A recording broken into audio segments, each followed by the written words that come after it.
میرے واجب الاحترام دوستوں، دور حاضر میں متعدد فرقے وجود میں آ گئے ہیں اور ہر کوئی کہتا ہے کہ بھائی میں حق پر ہوں، اور ہر کوئی اپنے فرقے کی طرف لوگوں کو دعوت دیتے ہیں اور اپنی بات کو صحیح ثابت کرنے کی بھرپور کوشش کرتے ہیں اور دوسرے مسلمانوں کی باتوں کو غلط ثابت کرنے کے لیے بھرپور کوشش کی جاتی ہے۔ لیکن اگر اللہ رب العالمین کے فرمان اور اللہ رب العالمین کے قرآن مجید کو دیکھا جائے تو قرآن مجید میں اللہ رب العالمین فرماتے ہیں اعوذ باللہ من الشیطان الرجیم بسم اللہ الرحمن الرحیم واعتصموا بحبل اللہ جمیعا ولا تفرقوا۔ قرآن مجید میں اللہ رب العالمین سورۃ آل عمران میں مسلمانوں کو ایک پیغام دیتے ہیں اور حکم دیتے اور بیان فرماتے ہیں رب العالمین کہ اے مسلمانوں، آپ اللہ رب العالمین کی جو رسی ہے ان کو مضبوطی کے ساتھ پکڑو، اور فرقہ پرستی جو ہے وہ اسلام میں ہرگز جائز بھی نہیں ہے اور پسندیدہ بھی نہیں ہے۔ اب یہاں پر اللہ رب العالمین نے فرمایا کہ بحبل اللہ، یہاں پر حبل سے مراد کیا ہے، بحبل اللہ سے مراد کیا ہے؟ تو جناب محمد الرسول اللہ صلی اللہ علیہ وسلم نے بحبل اللہ کا ترجمہ بیان فرمایا ہے اور اس کا مقصد اور معنی اور مفہوم اور جو اس سے مراد ہے اس کی وضاحت محمد الرسول اللہ صلی اللہ علیہ وسلم نے کی ہے، اور یہی وضاحت شیخ سمیع الحق شہید رحمہ اللہ نے حضرت امام انقلاب، امام الاولیاء، مفسر الزمان حضرت مولانا احمد علی لاہوری رحمہ اللہ سے نقل فرمائی ہے۔ یعنی تفسیر لاہوری میں آپ دیکھ سکتے ہیں کہ وَاعْتَصِمُوا بِحَبْلِ اللَّهِ، بحبل اللہ کی تشریح جو ہے وہ رسول اللہ صلی اللہ علیہ وسلم نے یوں فرمائی ہے، یعنی کتاب اللہ هو حبل اللہ الممدود من السماء الى الارض، اللہ رب العالمین کی کتاب ہی اللہ کی رسی ہے جو آسمان سے زمین تک لٹکی ہوئی ہے۔ اور حضرت عبداللہ ابن مسعود رضی اللہ عنہ فرماتے ہیں کہ ھذا القرآن حبل اللہ، کہ یہ قرآن مجید جو ہے یہ اللہ رب العالمین کی رسی ہے۔ تو تمام امتی مسلمہ کو چاہیے کہ وہ اللہ کے قرآن مجید کو مضبوطی کے ساتھ پکڑے اور اپنے ہر عمل اور اپنے ہر عقیدے کو قرآن مجید کے مطابق رکھیں، کیونکہ اگر دیکھا جائے فتح و کامیابی کے لیے ضروری ہے اجتماعیت کا ہونا، اتحاد اور اتفاق کا ہونا، اور دور حاضر میں اگر دیکھا جائے تو مسلمان کافی حد تک مظلوم ہے، اور اللہ رب العالمین کے برکتیں اور رحمتیں وہ مسلمانوں کو اسی طرح حاصل نہیں ہوتی ہے جس طرح اللہ رب العالمین کے برکتیں اور رحمتوں کا نزول ہونا چاہیے، اسی طرح اللہ رب العالمین کے برکتیں اور نعمتیں اور اللہ کی رحمت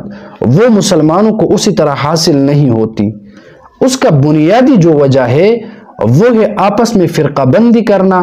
وہ ہے آپس میں نفرت کرنا، وہ ہے آپس میں اختلاف پیدا کرنا۔ اس کی وجہ سے آج مسلمان کامیابی، ترقی سے محروم ہے،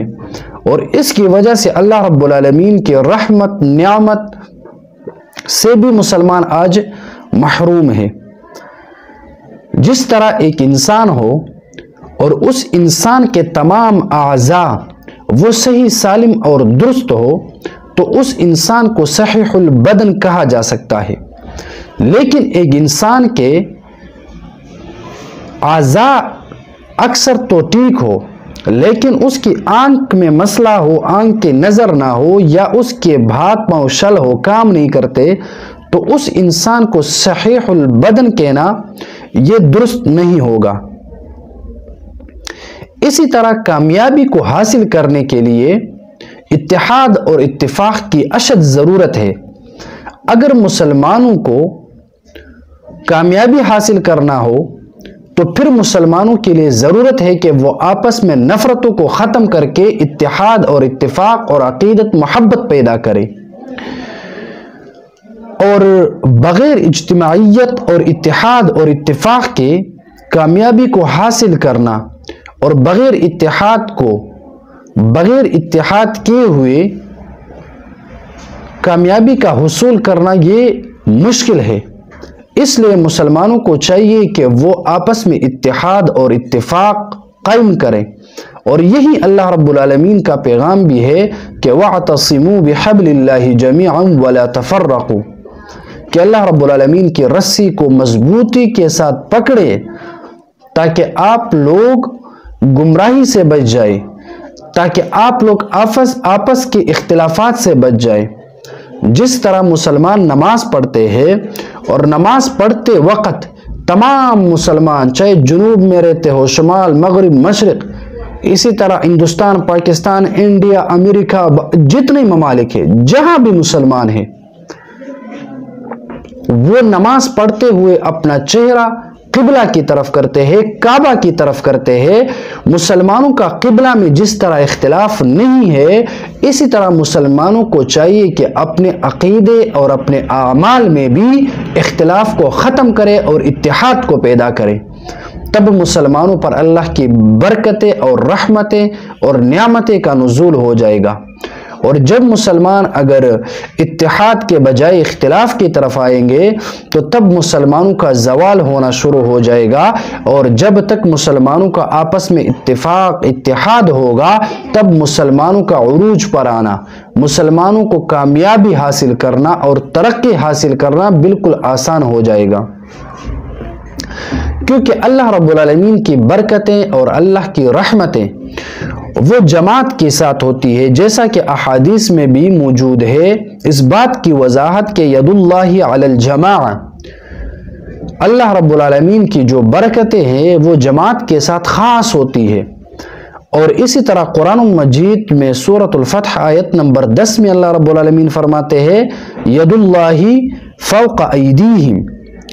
ید اللہ فوق ایدیہم، تو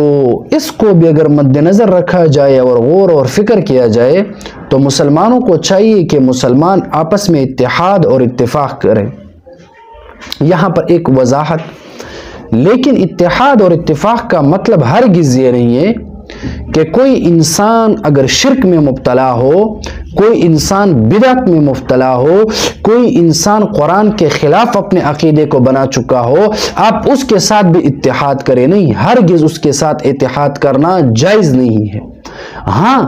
اگر وہ آپ کے ساتھ صحیح عقیدے کی بنیاد پر اتحاد کرنے کو تیار ہو جائے تب ان کے ساتھ اتحاد کیا جا سکتا ہے اور ان کے ساتھ اتفاق کرنے میں کوئی حرج نہیں ہے۔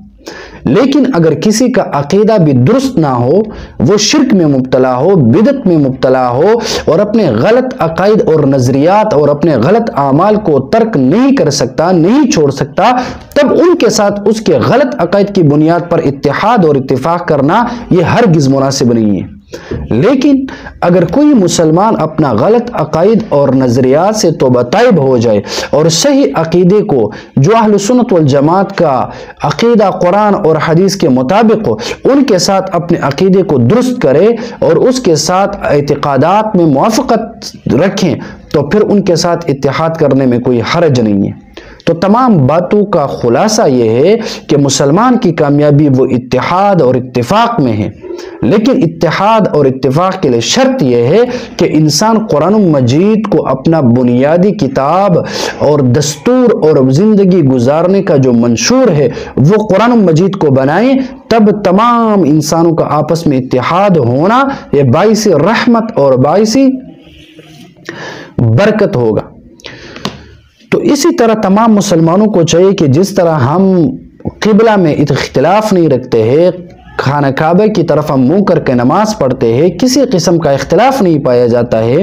اسی طرح اگر ہم تمام اعمال اور اعتقادات میں بھی اللہ رب العالمین کی کتاب اور قرآن مجید اور احادیث نبوی کو اپنے سامنے رکھ کر ان پر عمل کریں گے تو انشاءاللہ عن قریب مسلمان کامیاب ہو سکتے ہیں۔ یہ جو مسلمان کی کامیابی کا راز جو ہے وہ اجتماعیت اور اتفاق اور اتحاد ہے۔ لیکن رسول اللہ صلی اللہ علیہ وسلم کی حدیث بھی ہے کہ بھائی میری امت میں 73 فرقے پیدا ہوگے اور ان میں سے ایک فرقہ ناجی، ایک فرقہ جنتی ہوگا، باقی تمام فرقے جہنم میں جائیں گے۔ تو مسلمانوں کو چاہیے کہ آپ ان فرقوں سے خود کو بچائیں جو جہنم کے راستے پر جانے والا ہو، اور اس فرقے کا ساتھ دے جو جنت کی طرف جاتا ہو۔ اب سوال یہ ہے کہ بھائی جنتی فرقہ کی پہچان کیا ہوگی؟ ہر کوئی کہتا ہے کہ ہمارا فرقہ جنتی ہے، لیکن جو فرقہ جنت میں جائے گا اس کی نشاندہی کیا ہوگی؟ وہ کون لوگ ہوں گے اور اس کی دلیل کیا ہے کہ بھائی یہ فرقہ جنتی ہے؟ تو انشاءاللہ اس کی وضاحت میں آپ لوگوں کے ساتھ ضرور شیئر کروں گا، اور تسلسل کے ساتھ میں اس بات کی آپ لوگوں کے سامنے وضاحت کروں گا کہ بھائی اتحاد اور اتفاق جو ہے، اجتماعیت جو ہے، وہ مسلمانوں کی کامیابی کا عین راز ہے۔ لیکن رسول اللہ صلی اللہ علیہ وسلم نے فرمایا کہ مسلمانوں کے اندر 73 فرقے ہوں گے، ان میں سے ایک جنتی ہوگا، وہ فرقہ کون ہے؟ اور ہر ایک کہتا ہے کہ بھائی میرے پاس قرآن مجید ہے، اور جب بھی کوئی بات کرتا ہے تو قرآن مجید کو بیان کرتے ہیں ہر فرقہ والے۔ کوئی فرقہ ایسا نہیں ہے جو قرآن کو بیان نہ کرے، حتیٰ جو اسلام سے خارج ہے قادیانی، وہ بھی قرآن مجید سے ہی آپ کو دلیل پیش کریں گے۔ لیکن ان کے دلائل کا رد کرنا، ان کے دجل اور افتراء اور ان کے جھوٹ کو پکڑنا، یہ ہر کسی کا کام نہیں ہے۔ تو اس لیے ہمیں اور آپ لوگوں کو چاہیے کہ ہم کوشش کریں، محنت کریں، سمجھنے کی بھرپور کوشش کی جائے کہ بھائی جو فرقہ ناجی ہے، جو فرقہ حق پر ہے، ان کا ساتھ دیا جائے، اور جو فرقہ باطل پرست ہو، جو فرقہ قرآن کا نام لے کر لوگوں کو قرآن سے دور کرنے میں لگا ہو، اس فرقے سے خود کو بچانا ہر مسلمان کا بنیادی فریضہ ہے۔ اللہ رب العالمین ہمیں اور آپ لوگوں کو مرتے دم تک ان فرقے کے ساتھ ہمارا اور آپ لوگوں کا واسطہ نصیب فرمائے جو اللہ رب العالمین اور رسول اللہ صلی اللہ علیہ وسلم کے ہاں محبوب ہو۔ اللہم صلی علی روح محمد فی الارواح، اللہم صلی علی جسد محمد فی الاجساد، اللہم صلی علی قبر محمد فی القبور۔